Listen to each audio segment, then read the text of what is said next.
Hello everybody, this is Greg Cloven along with Mike Shaughnessy. Moving along to section, section 3AA. Mike, you have most of the teams in that section. Who do you like? Woodbury's the top seed, and second seed is Cretin-Durham Hall, but you've got several teams from your coverage area that will be vying for title honors. Woodbury is the favorite. They're the defending champion. They had a very strong season in the Suburban East. I think that they're pretty solidly the favorite in this section. Woodbury will play Rosemont tonight in the quarterfinals. The interesting sidelight of that is this is a rematch of last year's section championship game that Woodbury won. The Rosemont team that they had last year was senior dominated. They lost a lot of those guys, and they've really struggled this year, although they did get past Henry Sibley in a play-in game to win the right to face Woodbury in the quarterfinals tonight. Apple Valley and Eastview are the 4 and 5 seeds. They're going to play each other tonight at Apple Valley Sports Arena. It's both schools' home rink, but Pick-em game? I don't think so.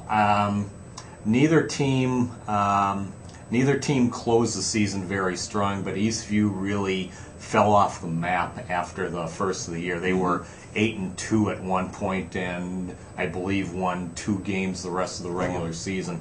Apple Valley also won both regular season games between the teams, and I like Apple Valley's chances in that game. In the lower bracket, Egan is the number 3 seed. They'll play at home against Hastings tonight. Egan could potentially be a dangerous team in that section because they have good goaltending with Trent Casper. They play very good defense. They don't score a lot, but they're also not going to give up many chances. As a matter of fact, the last time I saw them play, which was their regular season finale Saturday night, and they ended up winning 1-0 over Apple Valley.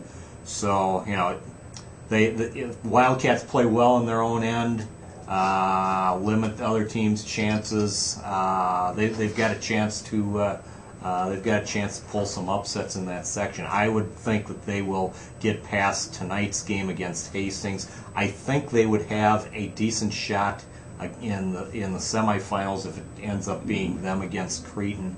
Woodbury, I believe, defeated Egan during the regular season. If it ended up being Woodbury versus Egan in the finals, Woodbury would undoubtedly be favored. But I think if Egan can get on a run, get some timely goals, play defense the way they have most of the season, I don't think they can be counted out. Right. The championship game for Section 3AA will be March 5th, which is next Thursday, 7 p.m. at the State Fairgrounds Coliseum. And one thing I've noticed in these hockey playoffs, we talk about favorites, underdogs. It seems like that one team with a good goalie sometimes can spring the upset, and that goalie, a hot goalie, can carry them through. Is that something you've seen throughout the years? Well, you kind of saw that with Matamita in the girls' A tournament this year. I mean, their goalie made something like 40 saves against South St. Paul in the section championship game, and basically got a team with 8 regular season victories. Actually, it was 5 regular season victories, 3 games in the section tournament. Got a team with 5 regular season victories to the state tournament. Yeah, we've seen that before. I mean, you go back decades to Doug Long and Brad Shellstead standing on their heads in the state tournament. Kevin Gorg way back in the Stone Age at Burnsville, or the aptly named Reggie Miracle shutting out Edina in the state tournament back in the 80s. So yeah, you do see goalies who are capable of kind of taking over an entire section tournament and basically putting a team on his back and carrying them through. One of the reasons it might be tougher to do that now is because it seems like everybody has good goaltending. Right.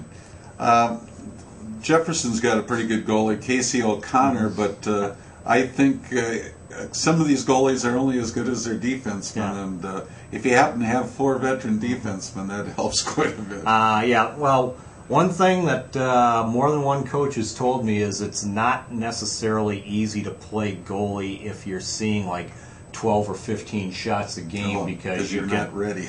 So it's easy to lose focus, and if the other team comes down and gets a quality chance and puts it in the net, that can be a huge momentum shift. So I've